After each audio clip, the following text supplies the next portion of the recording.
खुलुमबाय बड'लेण्ड रादाब नायगिरि बयनिसिमबो फुंबिलिनि गोजोन हामलायथि बावहरबाय। दिनै 16 फेब्रुआरि 2025 इं मायथाइनि सानसेनि फानजामुथियाव थानाय राशिफोरखौ फरायथिनो लाबाय। मेष राशि मावनो लानाय खामानिया आद्रा जानानै थागोन। गोसोखौ लोरबां मोनगोन। साना एरैनो बारलांगोन। वृष राशि गोजान लामा दावबायनायनिफ्राय गोजानाव थानाया गाहाम। जाब्रबथाय जानो हागौ। खैफोदा उन गिदिंफाबाय थागोन। मिथुन राशि खामानि मावनो बानाय मोनगोन। उसुखुथुजों आन्दायनानै थागोन। जेंना नुजाथिनो हागौ। कर्कट राशि बेसेन गोसा मुवा बेसाद आखायाव फैगोन।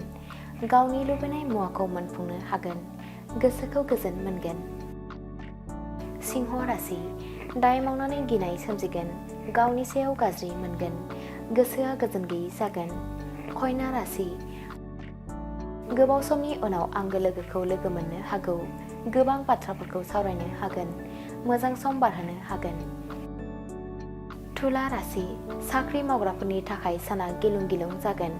गोरोन्थि मावनानै दुसि जानो हागौ। सांग्राङै सोलिनांगोन। वृश्चिक राशि गोबाव समनि जेंनानिफ्राय बारग'नो हागोन। गोसोखौ गोजोन मोनगोन। इसोरनि फारसे फोथायनाया बांगोन। धनु राशि मोननो गोनां रांफोरखौ मोनफुंनो हागोन। फालांगिरिफोरनि थाखाय गाहाम सान। थांखियाव सहैनो हागोन। मकर राशि जारलाजों साना बारलांगोन। नखरा खैफोदाव गोग्लैनो हागौ।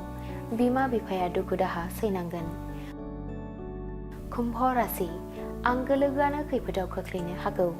जेंनाजों भुगिनांगोन। दुखु दाहाजों सानखौ बारहोनांगोन। मीन राशि गोसोनि साननाय लुबैनाया जाफुंगोन। थांखियाव सहैनो हागोन। गोसोखौ गोजोन मोनगोन। दिनैनि राशि फरायथिनाया एसेनोसै। बेजों लोगोसेनो दिनैनि साना बुहुमनि साफ्रोमबो सुबुंफोरनि थाखाय गाहाम जाथों बेखौ बड'लेण्ड रादाब नखरनि जानानै इसोरनि खाथियाव आरज गाबनाय थाबाय।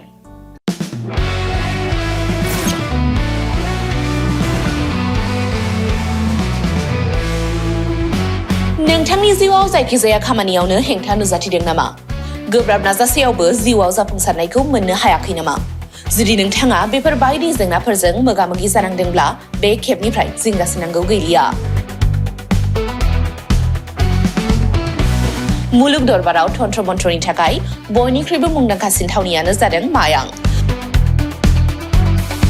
मायांखौ साधु बिद्यानि रायजो होननानैबो मिथिनाय जायो। बे मायांनिफ्रायनो तान्त्रिकनि सोलोंथाइ लानानै फैदों मुंदांखा रबि कबिराजा। बिथांनिफ्राय नोंथाङा नोंथांनि जिउनि गासिबो रोखोमनि जेंना जेंसिफोरखौ सुस्रांनानै लानो हागोन। बिसि फिसायनि गेजेराव जेंना, गोसो थोनाया गारनानै थाङोब्ला लाबोफिननाय, जुलिनि जेंना, साख्रि मोननो हायै, हा-हु, धोन सम्पथिनि जेंना बायदि बायदि जेंनानिफ्राय उदां जानो एबा सुस्रांनानै लानो थाखाय नोंथाङा दिनैनो दानो जगाजग खालामनो हागोन रबि कबिराजखौ। रबि कबिराजखौ जगाजग खालामनो थाखाय मबाइल नाम्बार 7099193841 एबा 7086047381 आव कल खालामनो हागोन।